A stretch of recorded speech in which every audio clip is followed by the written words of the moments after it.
go quick. Are we ready? Are we on? Yeah, we're on. So excited. So excited to be here. Finally. Sounds Events Unscripted. unscripted. Yay.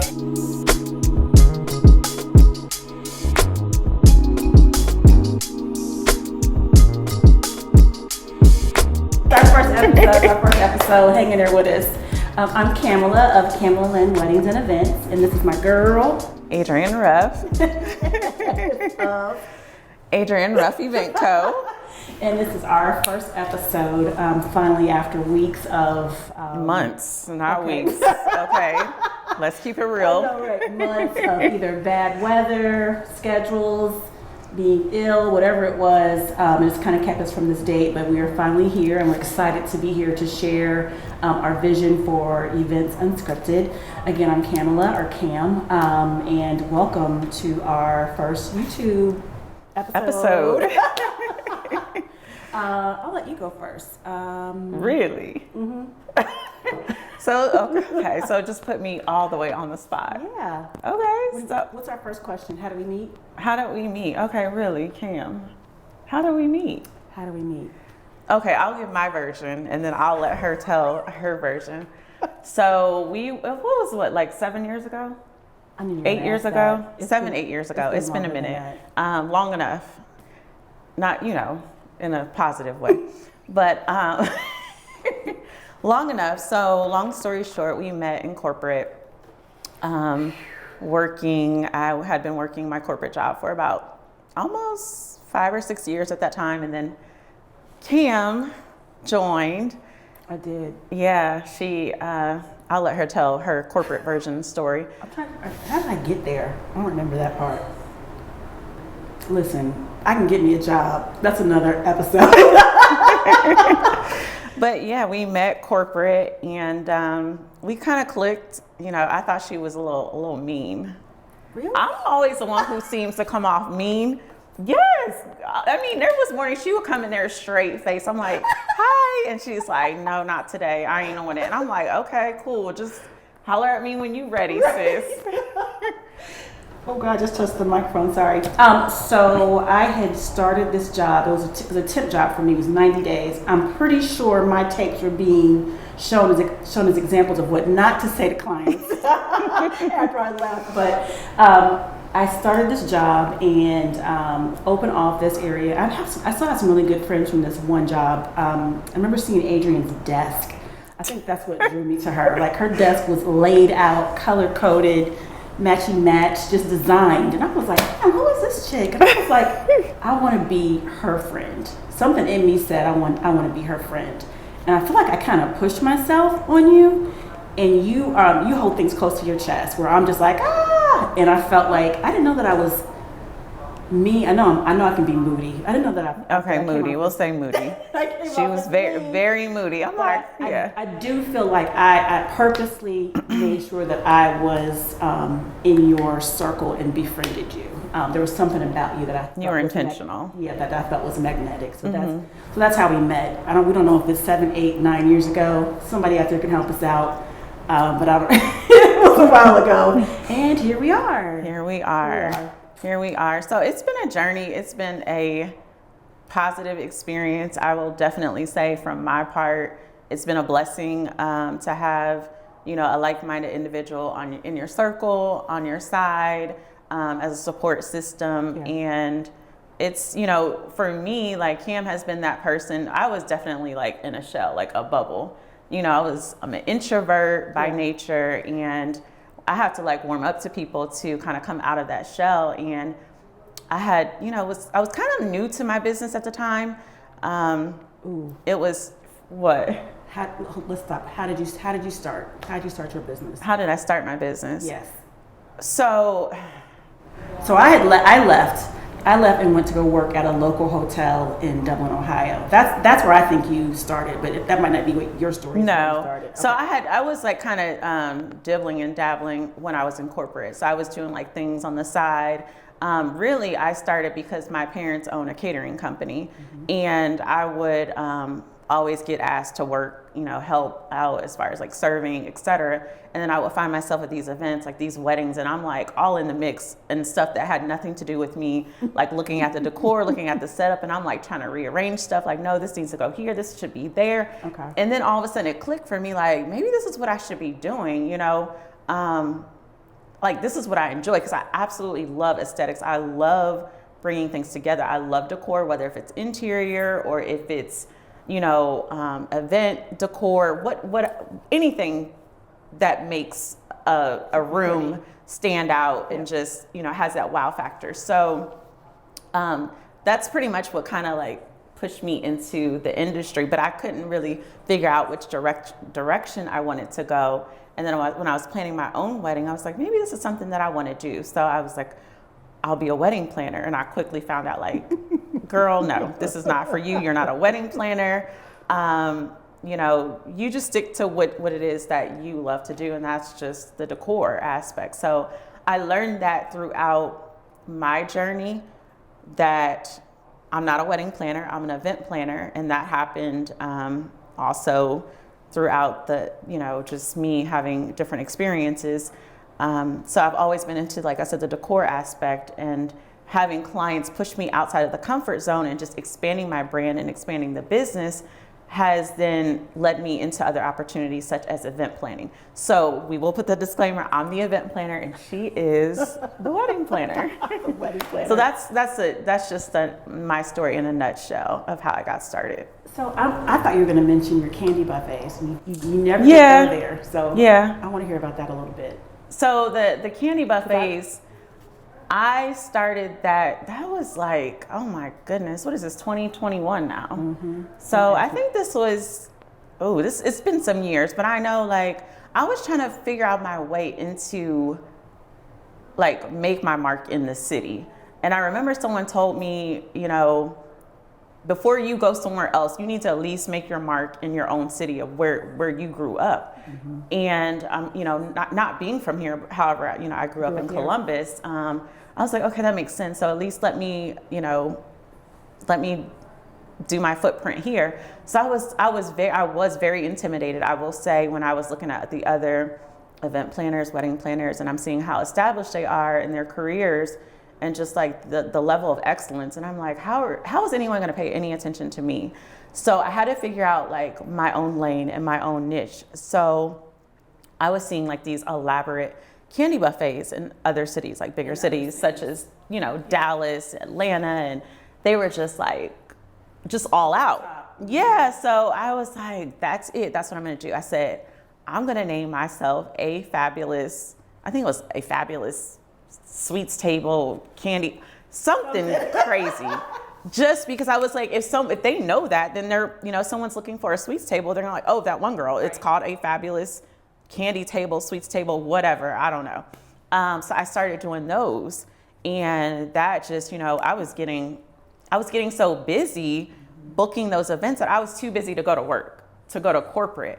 And it got to the point where I was like, what, this is what I love. This is what I enjoy doing. I want to wake up every day and feel like I'm who I am put here to be. I don't want to put myself in a box every day to go to corporate and not be able to express who I am. And I felt like I was not who I was showing up to be in corporate America. And they had no idea of who I was and the potential that I had. So where was I?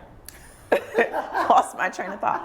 I remember a conversation. So I was at the Westin at the time, mm-hmm. and we were talking about your candy buffets, and just I personally feel like you put that whole design on the map in terms mm-hmm. of being in Columbus, Ohio. You just did it so well, and you were just so committed to the details and the glam look that I feel like you really kind of started to push that narrative of having the extravagant candy buffets that we were seeing in other cities. Columbus, I mean, it's what do they call it? Slumbus? Slowlumbus or something, yeah. It's true. When we're in the Midwest, we kind of get things a little bit later, and I feel like you really brought that big city feel to Columbus with the candy buffets. And I remember you making a conscious effort to just really set yourself apart when you started doing that. So I remember those days. Yeah. Yep. So let's talk about Miss Jones Oh my gosh. and your journey I know, into back in how the you. day. I don't want to go too far back, but I've been a part of the hospitality world, hotels, hospitality, restaurants, over 15 years. I started in Atlanta, Georgia, and I actually started my company. Back then it was called Social Butterfly Events, which I still love that name, and it speaks to who I am. My friend Tangi and I had thought of that name way back in like the early 2000s, and then life just kind of really got in the way. And I wish I had started then, but you know, hindsight's 2020. Fast forward to meeting Adrienne and just being completely just sick of corporate America. I got my first hotel job. I really started late in the hotel industry in terms of my age. I started working at a hotel in Dublin, Ohio, and I was the sales manager for social and weddings. And this particular hotel was very much DIY type of brides, that $10,000 to $15,000 range. That they were spending on their wedding, you know, from beginning to end. And I really got a crash course in working with couples that were, you know, crunching their money, and we were doing mason jars. If I never see another mason jar again as a centerpiece, I'll be fine. I know. Rustic is never going away, but there's ways to do it. There's ways to do everything. Let's just keep that in mind. There's ways to do it. So this was like 2013, I think. Oh gosh, I hate trying to remember dates, but that was my exposure to doing weddings on a constant basis. And I mean, it was from, you know, I had a Nigerian wedding. You and I worked together on that. Yeah, I think that was like my first big wedding. Yeah, it was awesome just to experience just the culture of a wedding. And that was another wedding planner's wedding, but I was the on-site person there. So we had Nigerian weddings, Italian cookie buffets, all kind of stuff, all these cultural things, which I absolutely love. So okay, this is bothering me. Sorry, it's okay. We're unscripted. So my necklace. So that's where I really got started. Then I went to a corporate catering events company and worked for them. And then I got I want to call it my big break as I became the director of special events and galas at the Westin downtown. And that was a whole other level of weddings and special events. And these couples had $20, $30, $40, $50, $60,000 budgets and $10,000 budgets for just flowers alone. And we'll talk about that. Yeah, we will we'll definitely. Get into that. So that was my like super eye opener of just the level of detail that goes into planning a wedding, the timelines, all of the vendors coming in, and just the service levels and the expectations from these families and these couples. I mean, they're spending thousands of dollars with you. So that was where I really learned the finesse part of hosting and putting on a production of a wedding on a larger scale. I was there for about 3 years, and I mean, I was working 12, 13, 14 hours a day type of things when we had weddings back to back. And I realized that I could do this for myself. Mm-hmm. And I was having conversations with my friends who were already kind of out in the world doing their own thing. And I was like, I could do this myself and keep the money. And I had a really good friend. I actually got booked. One of our really good friends, Kizzy, actually booked me for her brother's wedding. It was my first wedding. I didn't have a name for my business or anything. And I had a friend in Columbus that was like, just call it Camela Lynn. Like that's who you are. Yeah, that's your name. I wanted something really cute again, and it just wasn't coming to me. And I was already just being booked for the summertime. And then that's just kind of how it happened. That's the condensed version of how I'm here.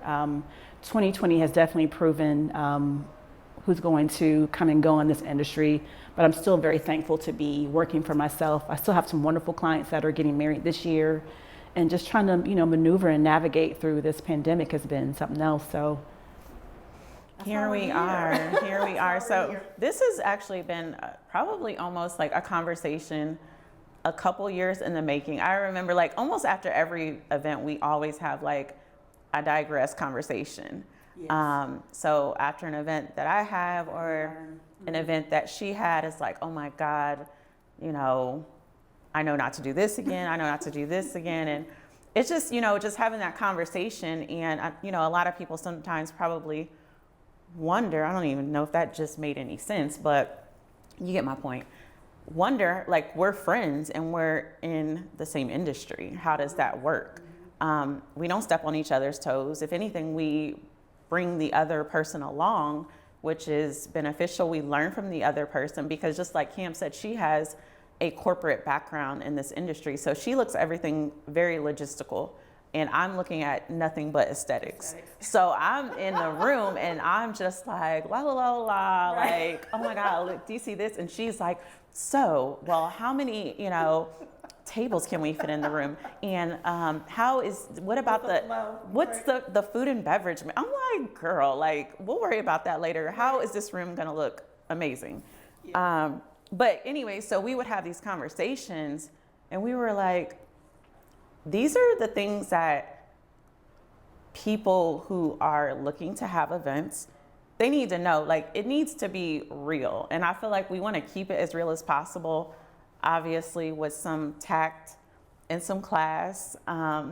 However, like we said, unscripted, like unfiltered, and just be able to just tell you what it is and give some very good insight, lessons, tips, tricks, and we're going to, give it to you. Give it to you raw.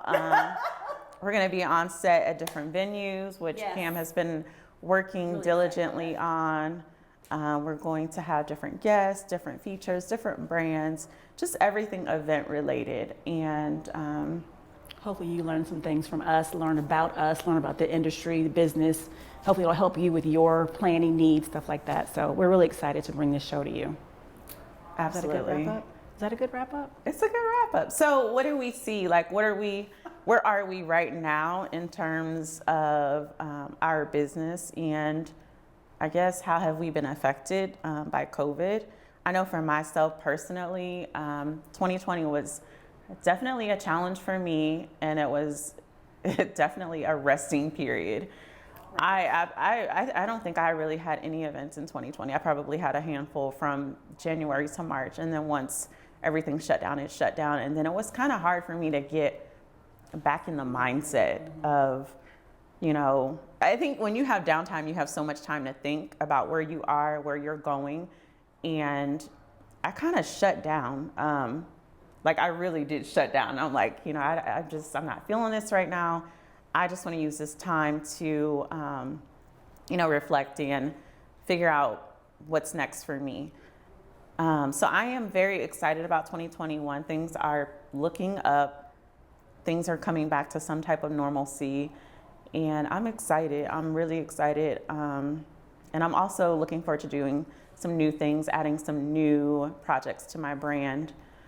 So that's kind of where I am and, where I was with 2020. For me, I definitely went through my ups and downs with 2020. And I don't want to say that I was depressed, but I had the whole shutdown vibe too. With my business, I also travel and do events through hotel brands, and that completely shut down. So I've been furloughed coming up on a year. So it was just, I think once they shut down, was it All Star? No, what did they shut down that was major? It was some event that kind of just shut down completely. I don't think it was All Star. It was something else. We were just kind of like Classic, the Arnold Classic.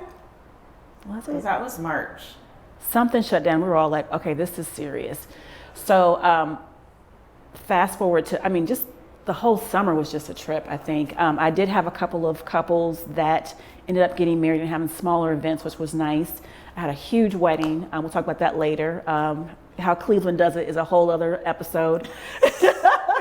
I had a huge wedding in October, and then it just kind of dropped off, and my leads have been very slow. I still think that couples are waiting for 2022 to get married, and there's definitely this thing about intimate weddings or mini monies or micro weddings.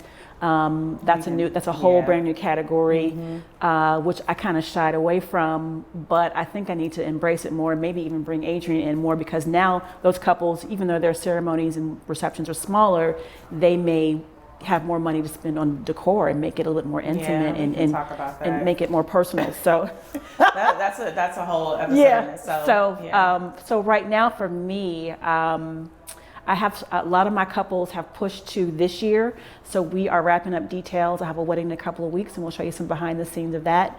But I have couples that have pushed from last year that are coming into this year, and hopefully I'll book some things for later on this year. So I'm still here. We're still here. We're blessed, and we're just gonna keep going. Yep. Keep going. Keep pushing each other. Keep motivating each other, and just stay positive. Yay. Yeah. Okay, now is that a We're done. And it's a wrap. episode 1? Episode 1. Laugh, giggle, look at each other, smile. I'm like, we need the cue cards. Laugh, giggle, look at each other.